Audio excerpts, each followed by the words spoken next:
peaceful coexistence and the sense of partnership between Jews and Arabs. And this seems to be set back years.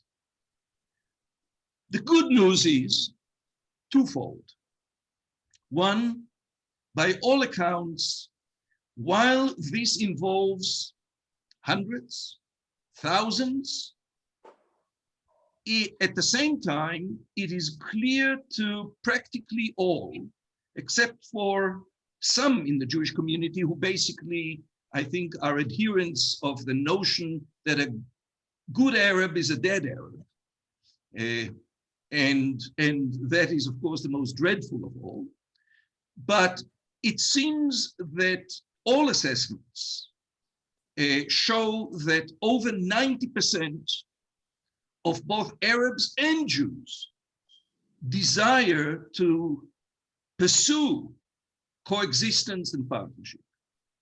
But it's enough for those minority percentages that are violent and that are using weapons and that are involved in variety of acts of disorder and assault on the other, whether it's Arabs against Jews or Jews against Arabs. The fact is that this is what captures the screens. This is what captures the news.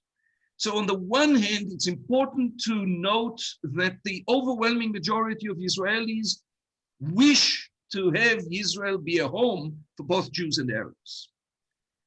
And the other aspect that needs to be remembered and known is that there is a positive backlash to this reality, and that is the Forum of Faith Leaders has issued a video clip of Jewish clergy and Christian clergy and Muslim clergy, basically with the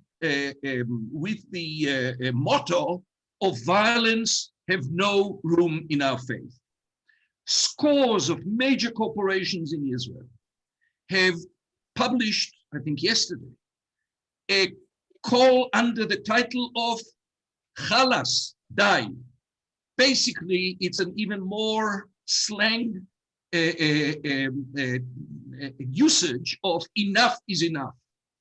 And basically, in all those corporations that have Jews and Arabs working, there is a sense that what they have aspired to do over the course of years, whether it's in Israeli hospitals or in the banking system or in other areas of the commercial world, to establish partnerships, genuine partnerships and genuine coexistence, all of that is now being tested. So the good news is that lots of individuals, lots of leaders, lots of organizations are coming out in rejection, in strong opposition to the notion of we can't live together.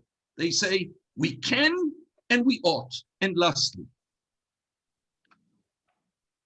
these issues are connected, though we don't usually associate them, with the topics that will be discussed regarding religion and state and pluralism.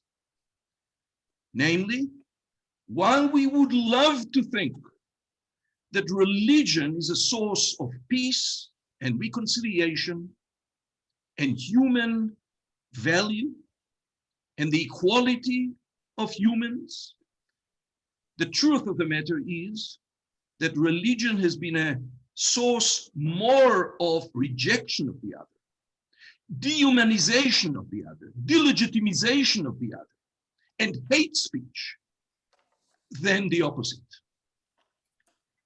And what you find in Israel today is both a religious clash and a political clash over these very issues. Religion has played, for the most part, a most divisive and undermining role in the social and national challenges that we face in trying to establish what is usually now labeled in a formula saying that Israel is a Jewish and democratic state, calling to question both what does a Jewish state mean and what does a democratic state. Yuri, if I may interrupt, we're going to get into that as a part of your main. I'm just referring to it in the sense of Jews and Arabs and the prospects of peace. And what I'm saying is that the enemies of peace on both sides seem to arise all too often from their respective fundamentalist religious views, whether Jewish or Muslim. And just last night, we got a reminder of the political, and with that I end, of the political other side of that coin, and that is when the Inspector General of the police, I don't know whether you call it Inspector General, the head of the Israeli police, the national head of the Israeli police, spoke out last night and decried what he called terrorists on both sides, committing the police to fight to suppress both Jewish and Arab individuals and groups that are disrupting the peace, that are challenging the public order. Immediately after he made that statement, the Minister of Domestic Security, Ohana, who is a close ally of Netanyahu and a strong right-winger in the Likud, came out attacking the head of the police, who is under his ministerial command, and criticizing him harshly, along with the Knesset member that whose name you may recall, Bezalel Smotrich, the head of what's called Hatzionut Hadatit, religious Zionism, who basically decried the Inspector General's statement as a treason and as an outrageous statement. How dare he compare Jews who are fighting for the life and the peace and the sustaining the order, compared to the Arab terrorists that attempt to eliminate a Jewish presence from what they consider to be Palestine. So there's good news, there's bad news, and in between, there are people who are caught, who are suffering in physical losses, suffering in emotional, serious losses, and suffering in terms of the destruction, the property destruction that is going to take years, and even more years on the Gaza side to try and retrieve. So, Yuri, there's little that I will add in terms of my awareness, other than to confirm what you have largely said. One is the reports I get from Tel Aviv, from Jerusalem, from the Galilee, from family, from friends, from colleagues, and from a retired Supreme Court justice, that life goes on. We have learned how to live unreasonably in this unreasonable condition, with two exceptions. I have a cousin in Ashkelon, and where what's going on now has an immediate repercussion, with all of the missiles being headed towards Ashkelon, one of which, and running back and forth to the shelter, and she's in a state of great anxiety. One of the missiles landed in her backyard. So that was the immediate. Then the greater concern, I think what is the greater concern is the rupture of the relationship between the Israeli Arabs and the Israeli Jews, as you express. I have a cousin in the Galilee, and we have Ralph has arranged, we have a Zoom session with cousins all over the world every Sunday. And this past Sunday, our cousin in the Galilee said, "We're doing fine. We're great. I have my grandchildren here close by. Everything is great." But it's the extremes, the two extremes, as Yuri said, the two extremes on each of the Arabs, the extremes on the Israeli Jewish side that are creating the issues. And she said, it's not only the Jews who are afraid. She said, we rent out a house that we have here in the Galilee to an Arab physician, and he wasn't here. And so he contacted us. He said, I'm afraid to come back. I'm afraid to drive. I'm afraid of what's going to happen to me. So there was fear, she said, not only on the Jewish part, but on the Arab parts. He did come back and they had dinner together, and his anxiety level now that he's back home is reduced. But those are just two personal examples to confirm what you say. But let's go on now to the main topic of discussion, which is the secular religious divide that exists in Israel. And the Declaration of Independence of Israel, a beautiful, ringing declaration, provides for equality for all citizens, social equality, legal equality for all of its citizens, Jewish and otherwise. And it further provides that Israel is a Jewish state as well as a democracy. So we're going to talk about the Jewish state today. The Declaration didn't define what it meant by a Jewish state, but Ben-Gurion, certainly a secularist by any discussion, in 1947, before the creation of the State of Israel, assured the religious authorities, the religious rabbis, the leaders at the time, the status quo from the British Mandate, the status quo from the Ottoman Empire for 400 years will be maintained. The religious, the chief rabbi and the rabbinate will continue to control matters of personal involvement, marriage, death, conversion, burial. This will be continued. This is from Ben-Gurion in 47, before the state, and then in 48, after the declaration, he reassured them. And so since the founding of the country, Israel has been under the domination of and control of the rabbinate. Now, in terms, I've taken these figures, Uri, from your 12th annual report of Hiddush on religious matters.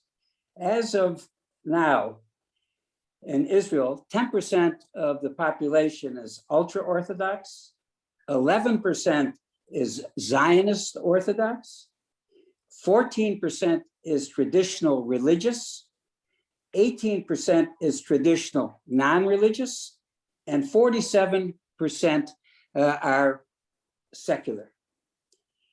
The ultra-Orthodox, 10%, and the rabbinate control marriage, divorce, burial, conversion, military exemption for its students until the age of 35. The absence of public transportation on Shabbat, commercial closings, and kashrut. Those are a few of the things that the rabbinate is in control. So Yuri, the question that I address you with, given the desire for change, the Hiddush report shows over 60% of the people of Israel want a change. And Hiddush and many others are trying to change. Given public support, why has the Knesset not made more accommodation? What successes have you had? What hope is there for the future? And if success, in what manner? If successful in your achievements, in what way will the state of Israel fulfill the other part of the Declaration of Independence, that it is a Jewish state as well as a democracy? So I've given you a big question, so I don't interrupt you. It's more than we can digest in one session, because you and I have been on sessions discussing each one of these items at length and not finishing. So pick what you think is the highlight of what I've asked you and go with it. And then afterwards, you will be ready and I will be ready for questions. Very well. Thank you, Harold. So Harold started out quoting from the Declaration of Independence and mentioning, and rightly so, that the Declaration of Independence includes the explicit reference to Israel being a Jewish state. Except that Jewish state is not defined in the Declaration. And ever since 1948, Israel is in a phase of conflict. And sometimes that conflict erupts into actual fighting over the question of what does it mean to have a Jewish state. Now, we have marked Israel's 73rd birthday only recently.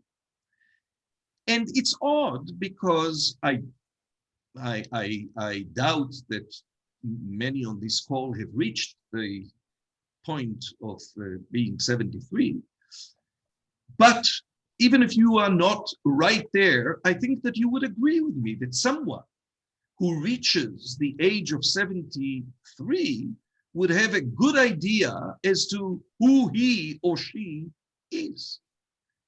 Israel at 73 still fights over the ABCs of its identity as a Jewish state. And then actually, Harold, the word democratic or democracy doesn't appear in the Declaration of Independence. But that is not because democracy was rejected. There are a number of, assumptions as to why the word is not included. But if you read the Declaration of Independence, you realize it includes all the relevant elements of a democratic regime. And in 1992, the Knesset has passed a constitutional bill called the Basic Law on Human Liberty and Dignity, which includes the phrase, the values of the state of Israel as a Jewish and democratic state. And since then, since 92, we are talking about that formula, Jewish and democratic. So what does Jewish and democratic mean? This is exactly the bone of contention that explains much of what you are asking about politically. If you look at our ongoing surveys, and we do periodical small-scale surveys, and we do an annual major survey called the Israel Religion and State Index. And I'll gladly send Rabbi Sharon a copy of the last one, and I think you may find it of interest to look and see what makes the Israelis tick. What do they think when it comes to the numerous issues of religion and state that we won't be able to discuss today? But the point is that consistently, when asked about the values of the state of Israel as outlined in the Declaration of Independence, namely, the state of Israel will be based on the precepts of liberty, justice, and peace as taught by the Hebrew prophets, will uphold full social and political equality to all, regardless of religion, gender, or race, and will ensure freedom of religion, conscience, culture, education, etc. The overwhelming majority of Israelis support that notion of freedom of religion and conscience and equality regardless of religion, and want to see these principles entrenched in constitutional legislation. They want to see it safeguarded by constitutional measures. So far, so good. This is the founding vision of the state of Israel as a Jewish state. This is not a theocratic state. This is not a Torah state. This is a state that has carefully selected, as I read, based on the precepts of liberty, justice, and peace as taught by the Hebrew prophets. Amos and Isaiah and Micah are the Jewish lights that Israel is guided by, not Joshua conquests or the execution of someone who dared in the desert, who dared collect branches on Shabbat, and therefore was put to death for the breach of the laws of Shabbat. Yes, these rules are in the Bible, but they are not the rules that were selected to guide and anchor the values and the aspirations of the state of Israel as a Jewish state. So these are the founding principles, as I point out, and you'll be able to see it for yourself, unequivocally, without exception. The overwhelming majority of Israelis, now it depends on the issue, but somewhere between 65% to 80% of adult Israeli Jews support every aspect of the clash of religion and state in Israel. So why is there a problem? And I saw that Judith asked if 90% of Jews and Arabs want peace and coexistence, why don't they deselect Netanyahu, etc., etc. Well, so here is Israeli Politics 101.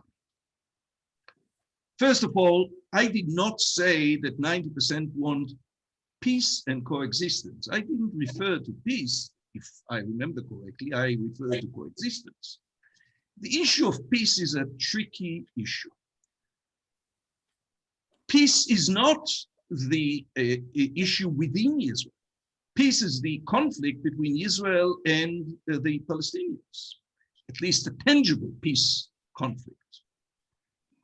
So here again, the issue of religion that the leadership of American Jewry doesn't dare touch, but the issue of religion is a cardinal element in understanding the problem.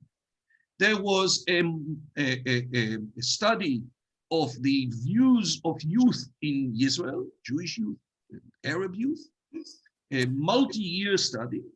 And I'll just refer to one question. Those children, those youth were asked, how do you feel about the other? Jewish children, the ages of 15 to 17, and I think 19 to 21 were asked, how do you feel about the other? And they were given 5 options. Fear, hatred, empathy, sympathy, empathy, I forget what the other one was, and neither positive nor negative. The ultra-Orthodox and the Zionist Orthodox young people, the majority of whom, the largest group of whom selected, what do you think? How do they feel, those young Orthodox and ultra-Orthodox Israeli Jews? How do they feel about Arabs? What do you think? Well, I'll tell you, hatred. That was not the view of the secular youth.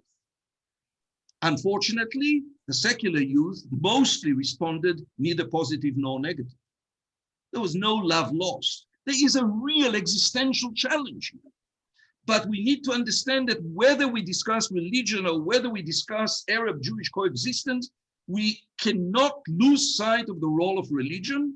And this is one thing that if you look at the statements, at the educational programs of the established Jewish community, the Federation, leadership, Hadassah, AJC, whoever you will not find, to the best of my knowledge, no one discussing this reality, this challenge, and the question of what do we do about it. So back to religion. So on the one hand, as I said, most Israelis identify themselves, most Israeli Jews, identify themselves as either secular or traditional non-religious, over 60%,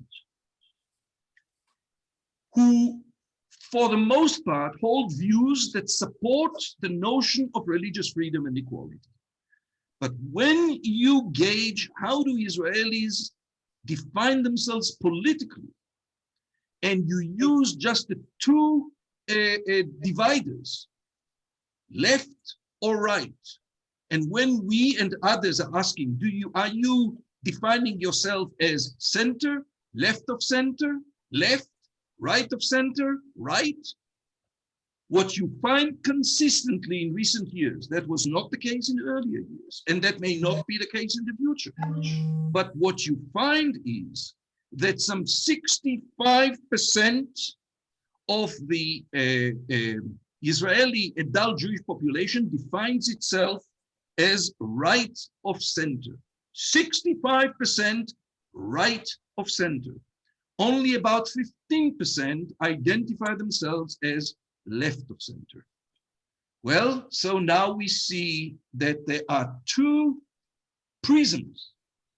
One is on religious issues. The majority of Israelis find themselves on the side of either secular, traditional, not religious, and in general, religious freedom orientation. But politically, most of them find themselves on the right-wing political orientation.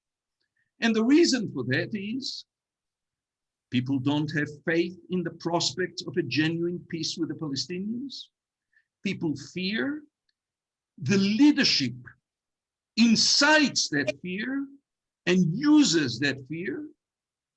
And the result is that when Israelis vote, they vote center and right of center. And what you see is consistently the right and center or center-right establish coalition governments in Israel on the basis of support by the ultra-Orthodox parties. For the ultra-Orthodox parties, it's a very simple proposition. As one of the key leaders, Rabbi Litzman, said, as members of the cabinet, as supporters of the coalition, we are called upon to support all kinds of things that we have no interest in, such as peace, international relations, security, and we expect that our partners support us on the issues that we do have an interest in, such as Sabbath coercion, coercion of preventing public transportation on the Sabbath, maintaining the monopoly of the rabbinate over marriage and divorce, keeping the authority of the chief rabbinate over conversion, exempting tens of thousands of yeshiva students from the military, or national service, and paying their costs. So this is Israeli politics 101.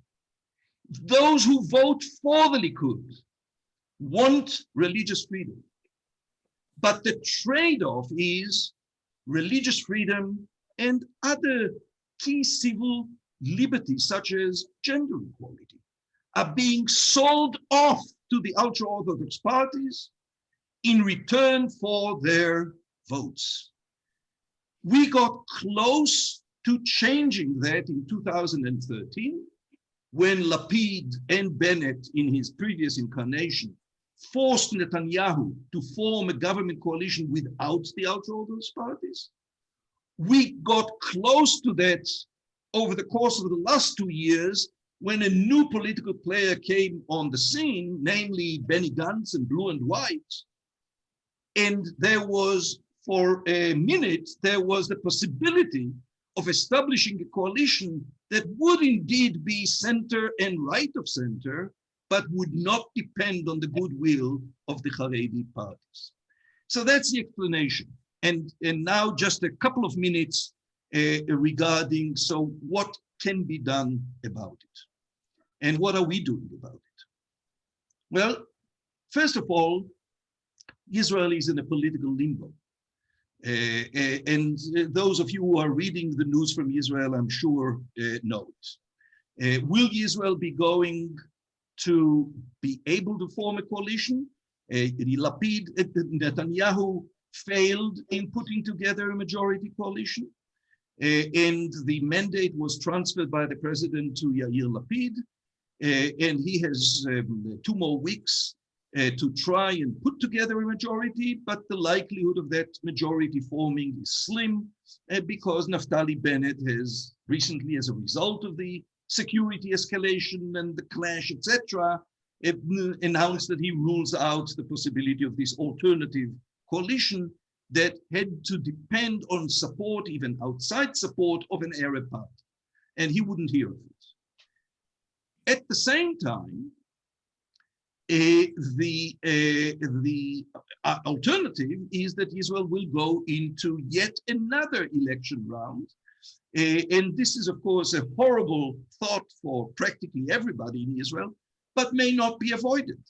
So stay tuned. Israel may be going into yet another election campaign and another election round in low likelihood, if that happens, in October of this year.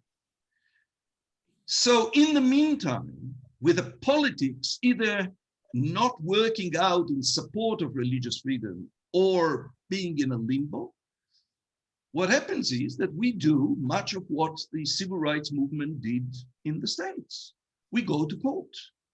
Now, partially our hands are tied behind our backs because we don't have a constitution in the same way that America does. And we don't have time to go into the explanation of how it differs. But there are numerous issues that can be fought in the courts.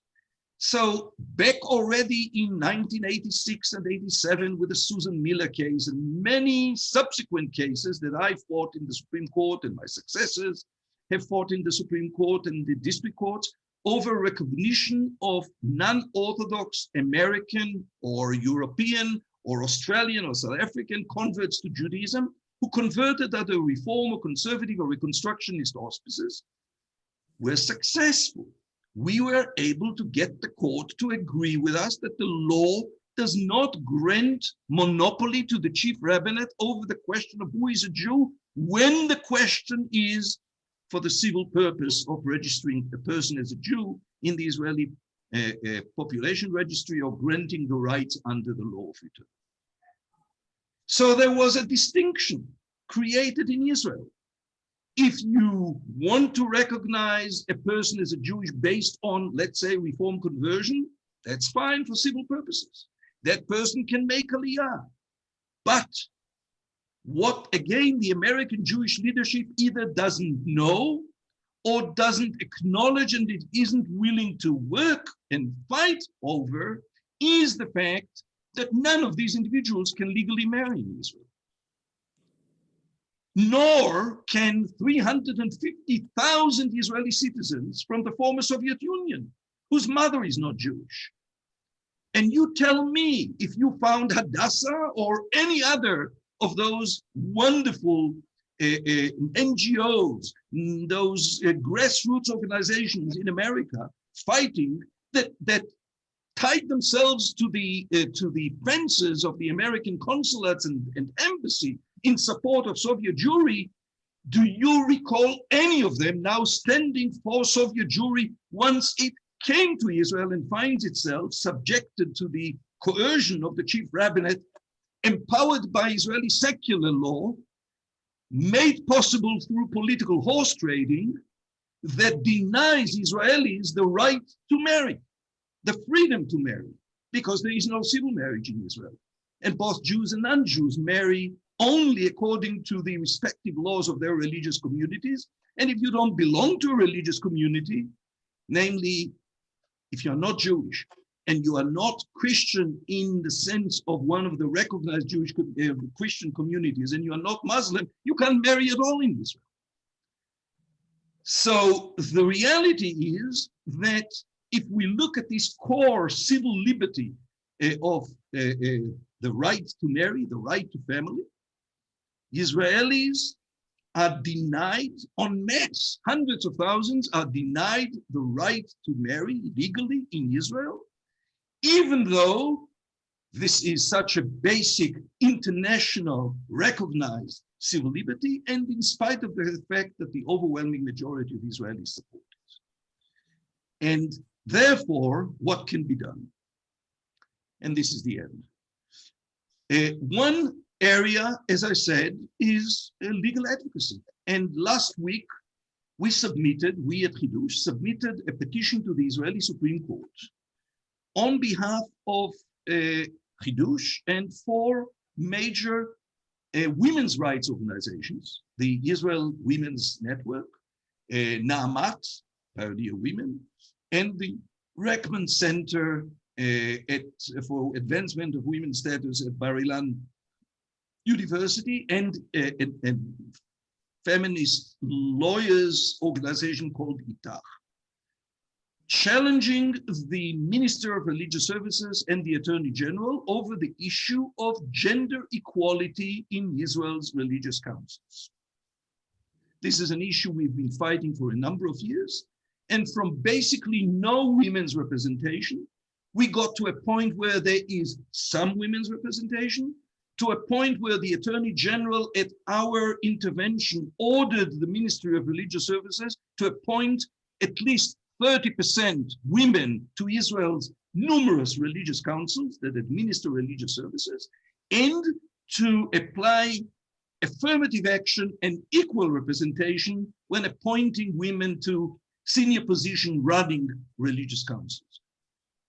Now, major achievement already, and we expect that the Supreme Court that agreed to our request to have a quick hearing over this, and the court ordered that the hearing be held before September. And again, I won't go into the reasons for the timing, but here is one example of an important area that we can, and have already done so, advance through the courts. And similarly, in the area of marriage, and that's the last example I'll give, in the area of marriage, I don't know if you're aware of it, but there was a sort of semi-revolution in about a year ago in Utah. Utah County has created the administrative and organizational technological framework that enables couples to marry in Utah County through the county clerk via a distant video conferencing, Zoom. And so long as the officiant is in Utah, the couple can be anywhere in the world and their witnesses can be anywhere in the world. So already a couple hundred Israeli couples have married through Utah. And I have worked out a collaborative initiative with two Reform rabbis in Salt Lake City, and they are willing to marry Israelis who go through that marriage, because hundreds of thousands of Israelis can't marry. And now they can't even go to Cyprus, and they can't go to Prague or other, convenient wedding sites. Well, here again, religion and politics. The first two couples were registered as married because there is nothing wrong with those Utah online weddings. And once this broke into the media, the Minister of the Interior, Rabbi Aryeh Deri, head of the ultra-Orthodox Shas party, put the kibosh on it and ordered the population registry to cease registering couples who marry via online marriages in Utah. We submitted a petition against it, representing 8 couples, the 2 Utah rabbis and Chidush. And at this point, the court has requested the state to respond to that petition. Just giving you 2 examples, the battle goes on. We need to engage in that battle. We need to educate as to the issues, and as to the issues not in order to be critical of Israel, but in order to point out that the vision of a Jewish state in Israel, and I'm sorry, Harold, I did not get to the point that you urged me to, but the vision of a Jewish state in Israel is not a vision of an Orthodox state in Israel, not a Torah state, but rather a pluralistic state. And to do that, we need your partnership, and we need to be able to fight it out in the courts of public opinion, which are the easiest, and the courts and the halls of the Knesset, which are tough because of the horse trading that's going on, and the halls of justice, namely through the courts. So, Yuri, another day we'll have the discussion of if all of Hidush's and your desires were achieved, how is the Declaration of Independence and the basic law that it is a Jewish state, what will be uniquely Jewish and not wholly universal? That's for another day. Okay, Harold. So we already have a question and a comment that are really very relevant. So Judith is asking, why aren't the URJ and ARTZA taking up this issue of inability to get married? And Rabbi Sharon Sobel responding, the URJ and ARTZA have always taken up this issue. Now, of course, Sharon is right, but there are 2 problems. One is our reform movement, and I'm not dissociating myself from the reform movement. our reform movement has never taken this up as a real priority and a strategic campaign. Never. Nor have we saw the need to overcome silos and work together with other arms of the American Jewish community in order to multiply our impact. So yes, the Union and ARTSA, etc., have worked for a number of years now for the right to worship at the Kotel. You know what? It's a worthwhile fight. But frankly, most Israeli Jews couldn't care less about it. I'm not denying the legitimacy of that fight. I am suggesting, and you'll be able to see it in our figures, that in terms of what counts in the battle over religious freedom in the eyes of Israelis, the right to fight, the right to marry ranks far, far higher. Even public transportation on Shabbat, which involves so many Israelis, vulnerable Israelis, elderly Israelis, poor Israelis, etc., ranks much, much higher than who can pray at the Kotel. So we have not been strategic. We have not really focused on that as a high priority for the movement. I'm not talking about ARTSA. And that still needs to be done. And when you write that Iraq is doing it, of course it does.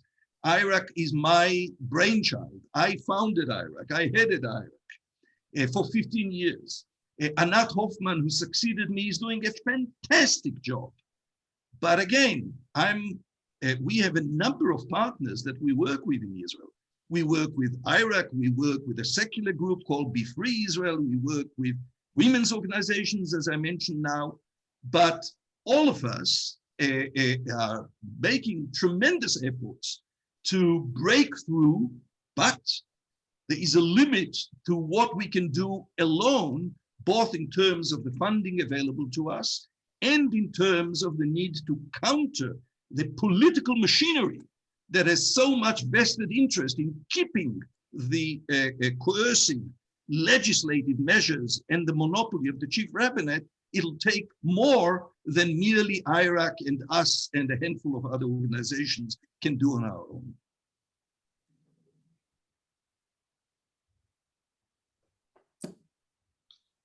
So in the moment of silence, Uri, give me an example, if you had your way on Shabbat, what would there be particular for Israelis to know and recognize that it is Shabbat from a state point of view? Well, I'm sure that Rabbi Sharon has delivered sermons and adult education programs, etc., have taken place. The interesting thing is that when you look at Shabbat in the Bible, you find that there are two texts of the Ten Commandments. And one of the key differences between those two texts is, one is the sort of cosmological explanation of Shabbat. God created the world in 6 days and rested on the seventh day. And therefore we mark Shabbat and celebrate Shabbat and desist from work on Shabbat in order to express our embracing of the belief in a created world. The other is a social justice explanation. And that is that the Shabbat is intended for a revolutionary thought in the ancient world, that your servants and family and women, the women in the family, etc., should all be able, and the animals too, should all be able to rest alongside with you, like you.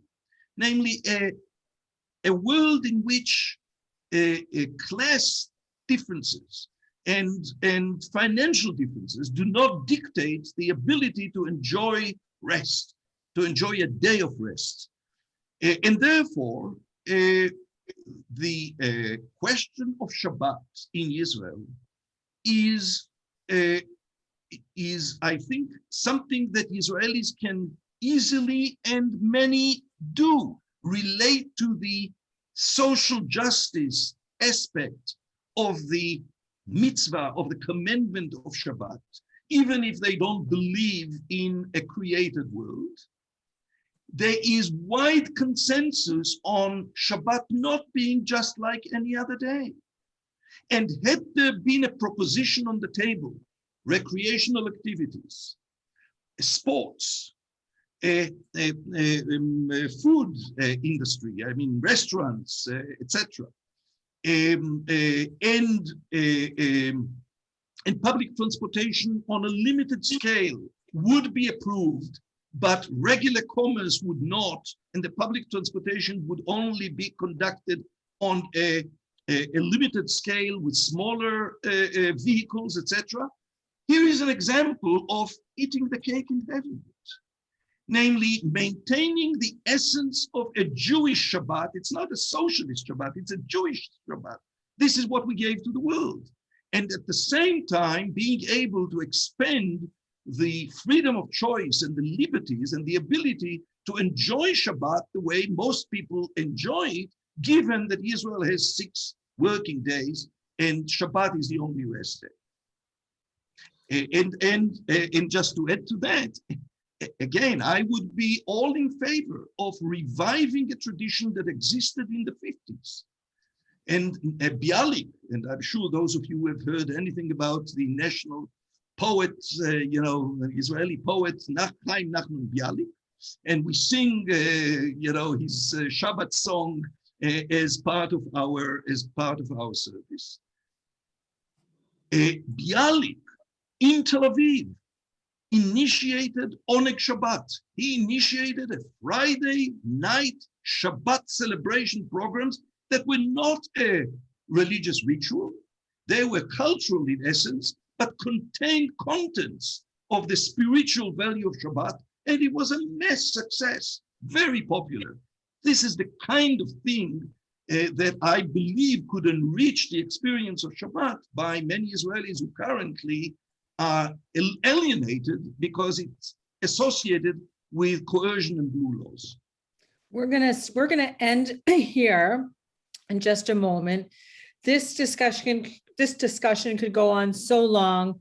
I want to thank Ori so much for giving us your evening, your passion, your dedication, your Ahavat Zion, your love of Israel shines through that all that you do. Harold, your love of Israel, your commitment also shines through. Obviously, this is a topic that is so close to all of our hearts. Yehuda Halevi said, "My heart is in the east, and I am in the utmost west." Especially with what's happening in Israel right now. So many of us have friends and family in Israel. We've been to Israel, many of us, not all, but many of us. And we are reading the newspaper. We are also seeing a lot of misinformation in the news, on social media. I think that we are in the West and our hearts are in the East. We will be continuing this discussion next month. Next Wednesday, I will be leading the topic, and my topic is Ahavat Zion. How can we be here in the West and express our Ahavat Zion? And can we love Israel when we have dissenting opinions? How can we have a conversation with our friend, our neighbor, if I don't believe what you believe, or if I have a different opinion? I'm going to be sharing some text with you. We're going to be having a dialogue. It's not going to be a one-on-one lecture.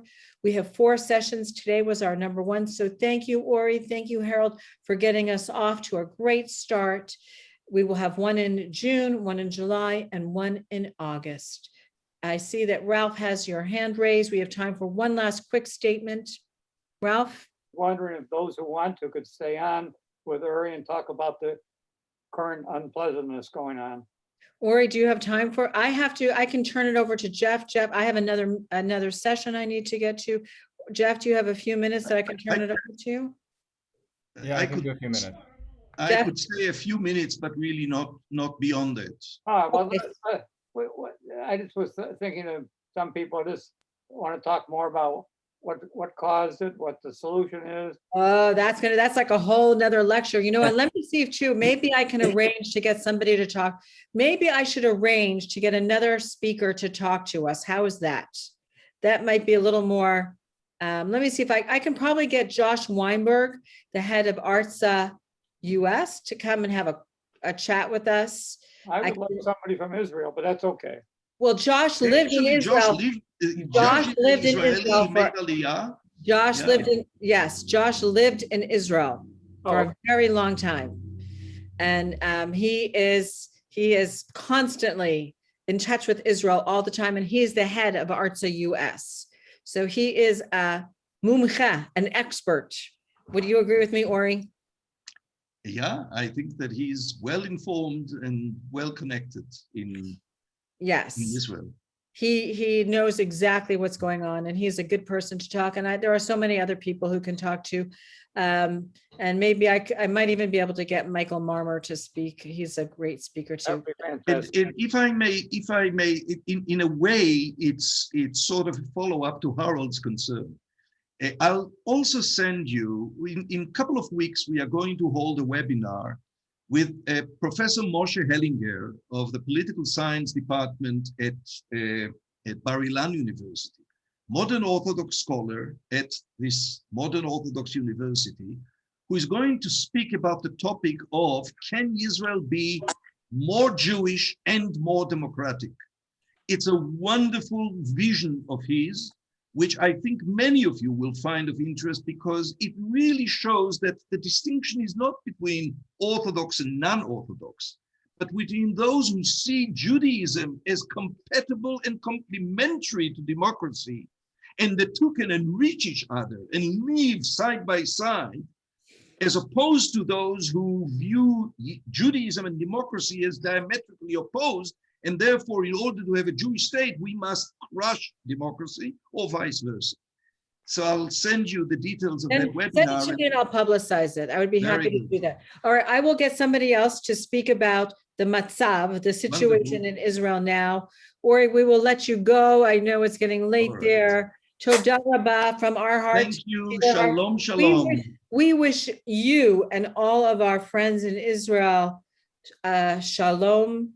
We wish you security and safety, and may an end to the violence come soon. And Going back in my memory for, when I became exposed to the reform movement through the EIE program, the oh Eisendrath my gosh, International Exchange Program, the song that was one of the most popular songs and is so relevant today is "We Shall Overcome." overcome. Yes, it is. We shall And of overcome. course, next week's parasha, or this Shabbat's parasha, Nassau, will bring us the priestly benediction, Yeah. which again, for us as liberal Jews, and I wish it were for all Jews, it points to the centrality and the primacy of peace over all assets and all achievements.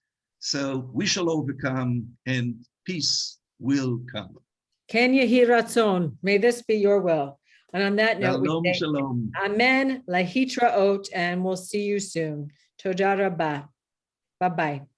Shalom. Thank you, everybody. Have a great day.